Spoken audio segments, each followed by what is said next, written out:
Good evening, everybody. Welcome to the channel. Anybody new, you're welcome. This channel's all about TV licensing. Um, just to help people out. One or two things might be interested for you to make your mind up about getting a TV license when it comes up in April. Like I said, this channel's just trying to help people make up their own mind what they want to do. I'm just going to play a video here to see, well, you see what you think. Why don't you abolish TV licence fees? For everybody? Well, I don't think at this late stage in the campaign I'm going to make an unfunded spending commitment like that for the BBC. But what I certainly think is that the BBC should cough up and pay for the licences for the over 75s as they promised to do. But at this stage we are not planning to get rid of all TV licence fees, though I'm certainly looking at it. And what I will say is that I'm under pressure not to extemporise policy on the hoof, but you have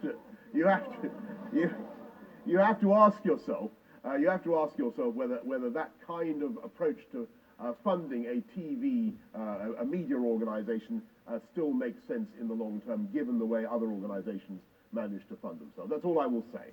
I think the system of funding out of what is effectively a general tax, isn't it? Everybody has a TV. It bears reflection. Let me put it that way. How long can you justify a system whereby everybody who has a TV has to pay to fund a particular set of TV and radio channels? That is the question.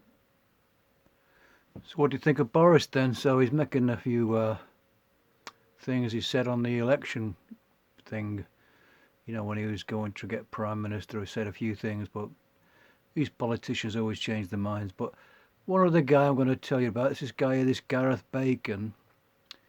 Give him a shout out. At least he's on the side of the license-free community. But we'll play this and see what you think. The BBC is the world's oldest national broadcaster.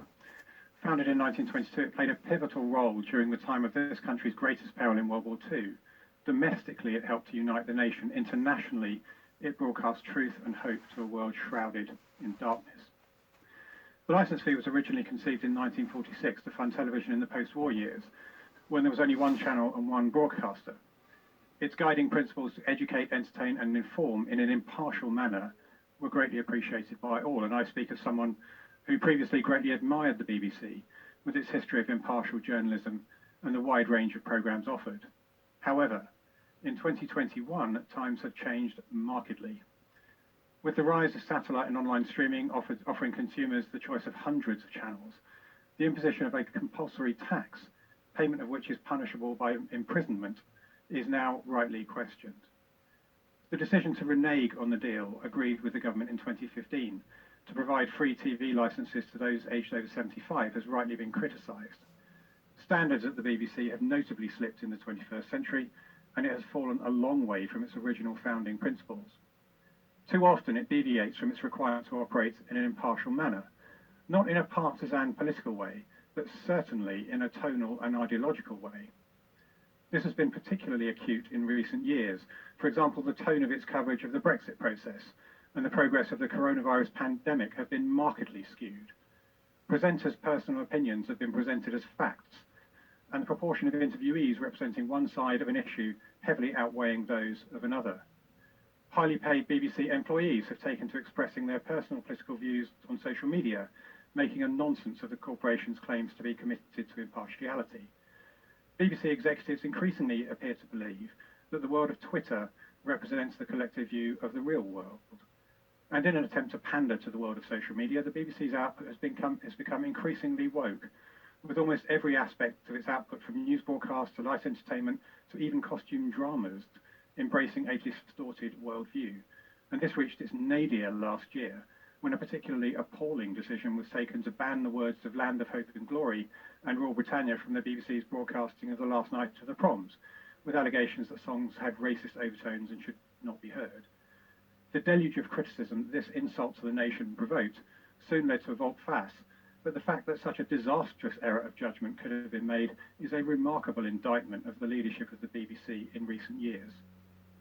Madam Chairman, I would much prefer the BBC to return to the impartial and trustworthy broadcaster which used to unite people. But unless the BBC once again decides to serve everyone, then I believe the time will soon come when the licence fee should be abolished to give people genuine choice. Going to pay a bit more of Boris. To hand back control of Scotland's fisheries to Brussels. Is that really, do you think they're really going to get elected on that? Absolutely not. Opinion? The Brexit bashing corporation. Absolutely, yeah, absolutely. So, should something be done about the licence fee?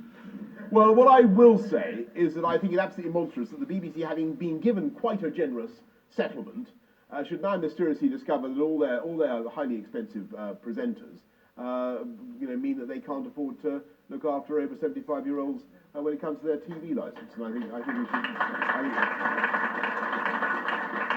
Is that the BBC at the back? By the way? I'm sure the BBC are here, yeah. Okay, hi BBC. Look after the over 75-year-olds, please. Thank you. But I mean, they were given that. He has. So I'm going to leave it there as Boris at the election time, which is, some years ago now, but he's obviously got some ideas he wants to change, but we'll have to see what happens. But anyway, I just thought I'd let you know about it and see what you think. Because like I say, it may become a political football in the next election, we don't know. Just scrap the licence fee, stuff like this. Anyway, I hope you liked it, and obviously informative, and hit the like button, subscribe if you wish, and I'll see you, in the live show, maybe Friday night, about 10 o'clock. Everybody's welcome, and you can have a chat about things, and have your say, or find any information about BBC, how to become a license-free community guy, how to join the license-free community. So I hope to see you there, and I hope it's been, informative for you, and because April's coming up, and make up your mind not to pay if you don't want to, or whatever. All right, thanks a lot. I'll see you in the next one.